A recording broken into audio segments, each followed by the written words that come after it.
So Matt, I hear you're in Toronto today. Oh, I'm south and east of Toronto. I'm in Sarnia. So it's about 3 hours away, but for some of our listeners, it's right across the border from Detroit. So I could literally walk down the street, cross the border, and I'd be in Detroit. So that's where I am. Cool. Sounds like Narnia, which Sounds like is Narnia. Well, there are pretty awesome. lampposts here, and I saw a satyr or two. Is there a wardrobe in your hotel room? Yes, actually, there is a wardrobe. Maybe I should walk through it and see what Maybe. I could go for some Turkish delight. Oh man, I had some one time and it wasn't very good. No, It was like, have you ever had Australian candies where you think it's gonna be good and then it tastes like soap? and you're like, that's soap. That's what Turkish delight tastes like. Well, I've had a big Turk, so that's like it's like a chewy, almost jelly bean covered in chocolate. That is That's not Turkish delight. No. no. Turkish delight is basically soaped wrapped up in like caramel. I don't. It's gross. I don't buy any of that there in Sarnia. Don't do it. So we've got some really cool things that were announced. It's so funny to me starting this podcast. I didn't think we would constantly have so much technology news. Has it baffled you too? Every week there's something really Yes. exciting to talk about. Every week we actually do more notes on things that we want to talk about, and I think we're 17 pages deep of articles that we never were able to bring up, and some of them are really cool, like a fake moon that China wants to put up in space to light up China because it will be cheaper than putting in street lamps. Does Like, that remind you of when Mr. Burns like shut out the sun with that giant machine over Springfield? but you know what? The communist government can do it. They can pull it Hey, off. They got the it's money. it's the people's government. They can do what they want. The really exciting thing this week is Google Stadia. So last week in our podcast, I told everyone to tune in on Thursday. And this is really cool. So just to give everyone an update on what Stadia is, it's basically Google's answer to Xbox and PlayStation, except instead of buying a big bulky machine, they claim that by next year you'll be able to play games just on YouTube and basically any game. So right now they've got a lot of games from Ubisoft. I know they've got a lot of the Tomb Raiders. They've got Destiny. And this year it's going to come out in November. And you're actually going to need the Chromecast Ultra 4K to be able to stream. But I'm guessing by next year, and I was reading a lot of If you're subreddits about it. streaming it to your TV, you Correct. don't need the Chromecast Ultra if you're just going to pull up YouTube and stream it on YouTube. So if you're Oh, on your yeah. computer, no need for any additional hardware. In fact, your PlayStation, Xbox, or even just computer controllers will work just fine. So you don't even need any extra hardware there to play the games if you're going to YouTube. The Chromecast Ultra is really just that you can set it up with your TV. So it would be really cool to set it up with the TV. I know I've kind of dogged on this before, but the Chromecast is weird. I mean, it's not something that mom or dad could just go in and pull up Netflix on their phone and then stream It's it to the not like a TV. Roku where you have a nice GUI and you can surf and you can. No, the Chromecast is really secondary to your phone. That's really what it is. You use your phone to navigate and pick and choose what you want to watch, and then you Right. cast it. And so, in a sense, that makes it cheaper, but it's not cheaper. No, it's Roku's still still cheaper. 130 bucks for it. Yeah. But what would be really cool, I've noticed a lot of the newer HD TVs are coming out with built-in Rokus or built-in, um, Chromecasts. yeah, They do. There's more Samsung with has. built-in Chromecast than Roku's right now. Cool. So maybe there is a Chromecast that's built into some of the TVs that are 4K, and then you wouldn't even have to spend 130 bucks. And here's the Yep. thing, most 50, 60-inch TVs are like 400 or 500 bucks. So the Chromecast is like a quarter of that already. So if it's already built in, you can play your Stadia games for free, which would I be think I bought my Chromecast Ultra for $80, but I bought it during a Christmas sale. Oh, cool. So, and that's 80 Canadian dollars. So So that's you can technically play Stadia in November, huh? absolutely. Now, to play it in November, which is the beta, you have to sign up for their Pro package.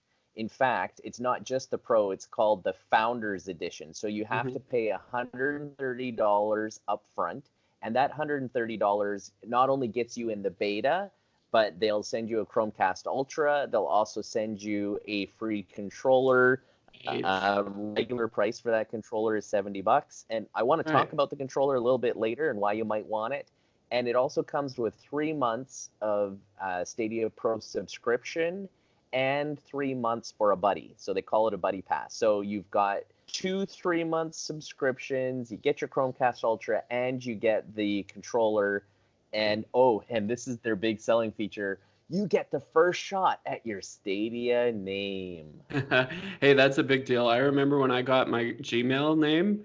Yes. Like it's just my name at gmail.com. How many Daniel Herkers are out there? There's so many out there. And there's a lot of Matt Herkers too. I'll constantly get people sending receipts to mine, and it's funny because one of them's Canadian. He lives on the East Coast. He's in Nova Scotia.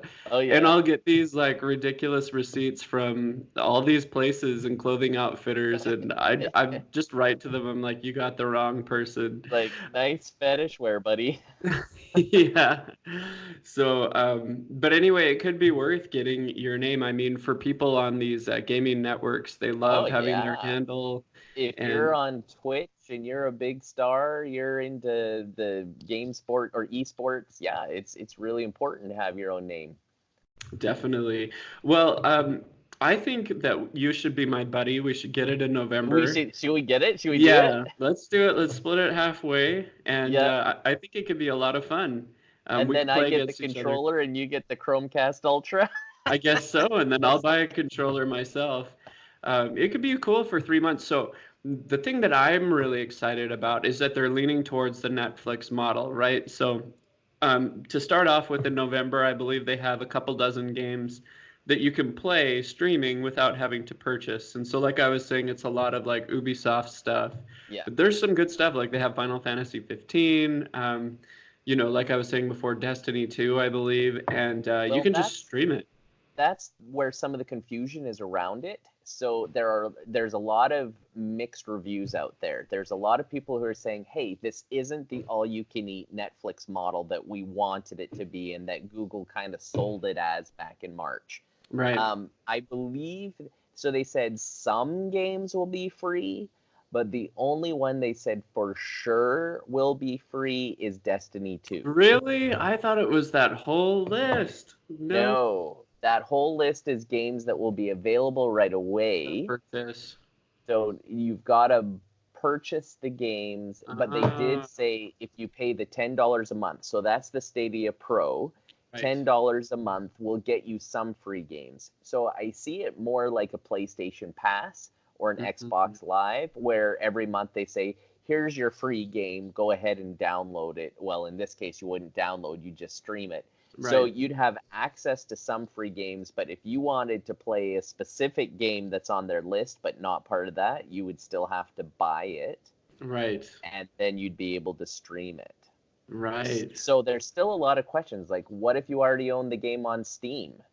Are they going to say, oh, you own it on Steam? So GeForce Now, which is a streamer that I tried out last week, they say, well, as long as you own the game and you either own it in Steam or a few of the other subscription areas that they can go and check, then they'll let you play it and stream it. Cool. Yeah. And that's the way it should be. You shouldn't have to pay twice for a game, just like a song. But unfortunately, Google Stadia is not the all-you-can-eat Netflix, play whatever game you want. Now, there is a qualification I'm going to add to that. Ubisoft, announced Uplay Plus today, and that was at E3. And basically, that is a subscription for $15 a month on top of what you're already paying for Stadia. You could still do the free Stadia, though. So you don't have to pay for the Pro and then another 15? Can you just pay 15 flat? You could just pay the 15 flat, but then you don't get all the features that Pro gives you. But Right. with $15 a month, you get basically the entire Ubisoft library, and Nice. then you can stream that on Stadia. And Cool. you can also download those games and install them on your computer if you want to. Really? But you could stream it on PlayStation, you could stream it on Xbox, you could stream it on your computer using Stadia. So that's pretty cool. So that's games like the Assassin's Creed series, Far Cry, Watch Dogs, Sims. That's all Ubisoft. But And you you're have, supporting a Canadian company. They're from Montreal. oh yeah, that's right. That's good. Yeah, there's lots of Canadian companies in the gaming business. BioWare is a huge Hmm. one down the street from us. So EA has a big office in Vancouver. At least they did when I was in the industry. yeah, and actually EA bought up a lot of these companies. Like BioWare is technically EA now. Really? I Yeah. hope they're paying their developers more than when I applied for a job there. Nope. No. Yeah. So let's talk about what you get for free with Stadia. So let's Okay. say you buy a game or you subscribe to Uplay Plus. For free, you can play at 1080p, 60 frames a second. That's right. So you have to pay the $10 to get the 4K, don't you? To get the 4K, you got to pay $10 a month, Oh, yeah. but you get 4K at 60 frames a second, and you'll get free games. And just like PlayStation Plus, and I'm sure Xbox Gold or Xbox Live, you get discounts on games. So Well, here's the buy them thing cheap. that I'm excited about. I'm the opposite of a hoarder. I Yeah. hate having stuff. It just, if there's stuff in my house, I'd throw it out because it's the Yeah. worst, you know? Come on. And I just can't handle, a PlayStation and an Xbox and a Yeah. Switch and this and that, all stacking up in my living room. I can't do it. I want it in my TV hidden. I want to be Yes. able to pull the controller out from like a drawer next to my couch And let's play. and let's play, but I don't want to see a box anywhere. And so that's Yeah. what gets me excited about Stadia is I don't have to freaking have the PlayStation 4. I agree. And I think the advantage that Stadia has over even Microsoft and Sony, they entered into a new pact to stream all kinds of things, is that they have the servers, they have the bandwidth. If anybody's going to be able to pull this off, I think it is Google. Now, it is going to be in beta, and you have to sign up for that Founders Edition to get into the beta if you want to try it in 2019. It will become available in 2020 to everybody else, but you won't have your Stadia name. Somebody else is going to be Big Dan 94. It's going to underscore. Well, I'm flattered that you think I was born in 1994, but we'll see what my new Stadia I name will be. actually know the exact year you're born, but for the sake of your privacy, so It's another thing, 1995. Yeah. let's talk about the controller. So any controller will work. You should be able to use a PlayStation controller, an Xbox controller, and it sounds like it will hook up to the Chromecast.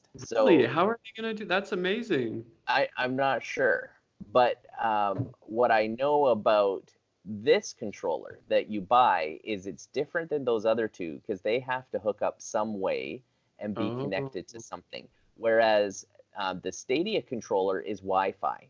Oh. And so they're claiming that if they plug into your same Wi-Fi network Hmm. in your home, that instead of sending a signal to a box and from the box to Stadia, Mhm. it goes straight from the controller to Stadia and skips that box. Way. So it's Whoa. supposed to remove latency. So I that's love it. really the only reason why you should need to go and get a Stadia controller. Well, the cool thing is I'm starting at square one, so I might as well get this Stadia controller, right? Yeah, yeah. So that's the idea.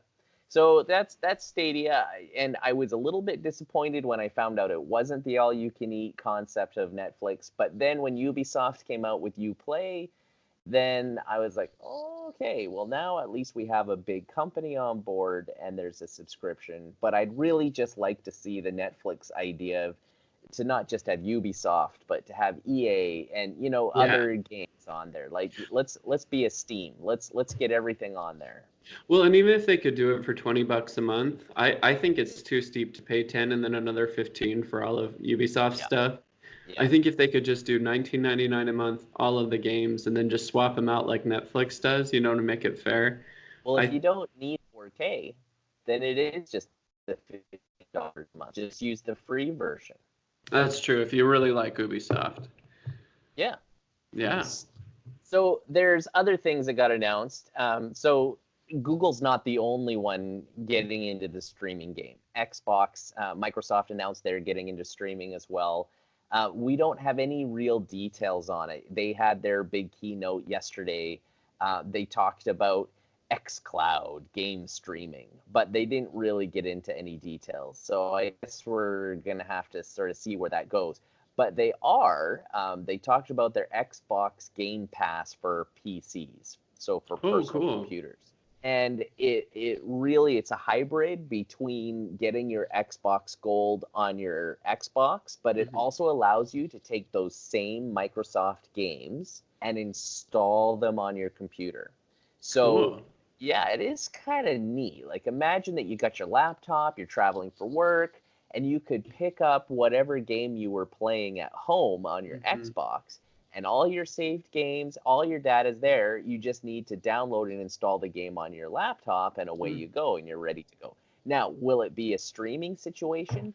Perhaps in the future. It's not going to start out that way. You start out where you'll have to install it on your computer, and then you need the minimum requirements to get it to work.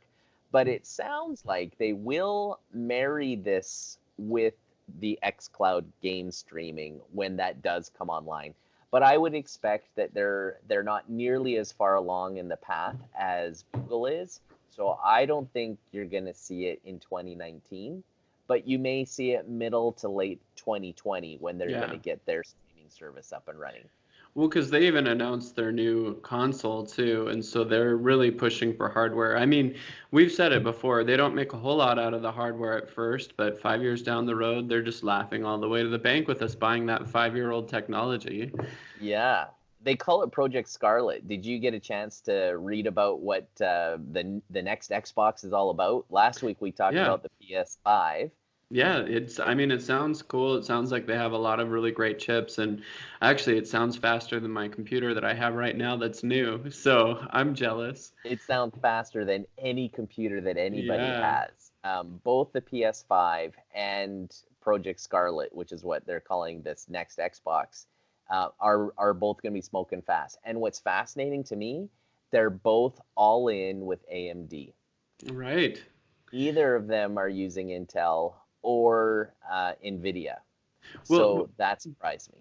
Now you're building a new computer with your kids. Wouldn't it be great if you could just get a new Xbox next year and throw Ubuntu Linux on it and just throw Chrome web browser up there, and then there you go? It would be cheaper by far, right? Because to buy an Xbox, you're paying like $400 US, as opposed to trying to get these same specs. You're going to be $3,000 built your own computer with these specs. Because here's what they're talking about. They're saying it's going to be capable of 8K at 240 hertz. Wow. Okay, that's crazy. So first of all, are there any 8K televisions out there other than what showed up at CES? Just in Japan, yeah. And I mean, you really have to have a big screen to even notice. I mean, PS4 Pro is barely doing, I think you can now do 4K, but I don't think you get 60 hertz at 4K with the PS4 Pro. And how many hertz did you say? 240? 240 hertz. And Dan, you cannot buy a television out there that's faster than 60 hertz. What's the newest Apple monitor? Do you remember the one that they announced with that crazy stand that's $1,000? I don't even think that's 240 hertz. No, it isn't, but it is. I believe it's 8K. I think that's what they were trying to say. It's worth the $6,000 plus the stand. Because it's 8K. No. Well, I don't even think they go to that amount of hertz. You know, I remember back in the day when we used to have the old tube monitors, and you would turn your head to the side and you could see the monitor refreshing out of your peripheral vision. Oh And yeah. I actually took a lab in school that kind of explained why that is. Just the way the retina works with the rods and cones and the Oh yeah. refresh rate, you can see it out of the corner of your eye, but when you look straight into a You tube don't. monitor, you don't see it. But I remember when we got the flat panels, I could tell that things were flickering when it was a low refresh rate. And Yes. so I remember the first time I had a video card that was able to bump it, I think even just up to 75 hertz, and then I couldn't tell. They couldn't. So Nice. I don't know, but I mean, I wasn't playing hardcore games at the time with high frame rates, but Yeah. I don't know if the naked eye can even tell. Yeah. Well, I think you're right. So let's just go through some more stats on this, and then we can move on. But it's supposed to be super fast. Both Xbox or Microsoft and Sony were talking about their next consoles all being off of SSDs. Oh, So good. solid state drives. They're talking about moving from like 40-second loads to like 2-3 second loads. Big giant RPGs where they've got to load these massive maps instead of going to the bathroom and grabbing a drink of water. It's like it's going to be instantly loaded. Cool. So that's kind of cool, and I think they're a little bit late to getting there. They should have gotten there on the last iteration, but whatever. I think that's going to be really nice to have. It's going to have an optical drive. Ooh. So I believe Sony said they're getting rid of their optical drive, and a Oh, lot of people are like, "Oh, that means we're just going purely digital, and if I buy a game, I don't actually hold it, I can't resell it." So right. it sounds like Xbox is saying, "No, we're gonna keep the optical drive." So Well, isn't that interesting? Because in 2013, they were the ones that originally announced that you wouldn't be able to resell your games. Do you remember when everyone lost their mind over that and they said they were yes. going to have DRM on all of their CDs and that it would be attached to you and it would be really tough to resell it? Well, And then Sony did that. That was a big thing with Sony. I don't know if Microsoft did that. Microsoft announced it, and then Sony's PlayStation 4 got announced also in 2013. And Mm. they said that everything would be normal. You could go resell it, and then Microsoft backpedaled like the next day. So, And absolutely, they should. I bought Spore from Sony like years and years and years ago, and it's so frustrating because it came with all that DRM and it's linked to me, and I'm only oh, allowed to have it on like 3 different computers. So I ah, had my old iMac, the one that you have, mhm. and that was one computer. And then we had our new iMac, that was the second computer. And then Brant lent it to a buddy, and all of a sudden I'm out of my three, and I can no longer put it on another computer. Like that's a game I Ah, bought, and I can't play it. Like very frustrating. frustrating. Yeah. So, I wanted to talk a little bit about Facebook's new cryptocurrency. Have you heard about it? I heard they were getting into it. Tell me about it. Yeah, it's really cool. It's called Global Coin. And for those of you that are new to the podcast, you may not know that I have a basket of a few different cryptocurrencies. And Yes. it's funny because, the old adage of buy low, sell high, I did completely the opposite. I bought No. high. Everyone at the office was talking about it. I was like, crap, I've got to buy Bitcoin right now. And so I went out and I just, bought like $150 worth. Within 3 months, it was worth $10. So it totally crashed. But now it's up to about 60 because people are starting to come back and get more into Bitcoin. Here's the cool thing about Global Coin, Facebook's new cryptocurrency, is it's Hmm. not going to be based on what people think it's worth. It's going to be based on a basket of international currencies, including the dollar and the euro and the yuan. And so it's going to be stable, which is for the first time. So And is it that's like an ETF for global currencies? kind of in a way. It's basically just the way I understand it. It's a basket of all of the currencies that are popular. And so, throughout the day, if the dollar goes up and the yuan goes down, it's very stable. And so the reason why this is attractive is because obviously Facebook is in an international market. And so when you start selling things to people, including their game systems, they don't have to worry about how much is a dollar worth, how much is a Canadian dollar worth, how much is an Australian dollar worth. Everything is going to transact with this global coin. Now, you Hmm. can purchase things with your Canadian dollar on it, but the actual transaction is going to work with the global coin. Does this sound familiar to you? If it does, it's because that's what Ripple is, right? So Ripple helps these transactions go through. and it helps banks, especially international banks, do the process of transactions. So a lot of people are really afraid that once this global coin comes out, it's going to totally eradicate the need for Ripple and make it go down to zero, which is interesting. But the cool thing about this global coin is it sounds like you could purchase a lot of it, and it's not going to be speculative like gold, like, oh, we need to buy it. It's not going to fluctuate up and down. The price of it is based off of actual currencies. So it's going to be one of the most stable things. You're not going to buy it to invest in it. Not at all. What it sounds like is they're trying to create an international currency that is still based on real currencies, which is something that Bitcoin isn't, or any of the crypto coins. They're not based on any real valuation. Now, one could argue that the US dollar isn't either. The Fort Knox hasn't had enough gold to cover it since the gold standard was removed back in World War II. But in any case, it's pretty stable. Yeah, and it's still tied to an economy. Right. And an economy that is reviewed and has a government, and there is a value tied to that. Whereas Bitcoin, what is the value? It's a bunch of math equations and it's pure speculation and fear. But the cool thing is this isn't just the U.S. economy that global coin will be based off of. It'll be against the sterling in the UK. It'll be against the yen in Japan, against all the big baskets of currencies. And so it's just going to be an average of all of them. And hopefully it'll be really stable. I mean, time will tell, but it makes no sense to purchase a whole bunch of them because it's not going to inflate or deflate right away. It's going to be pretty stable. Cool.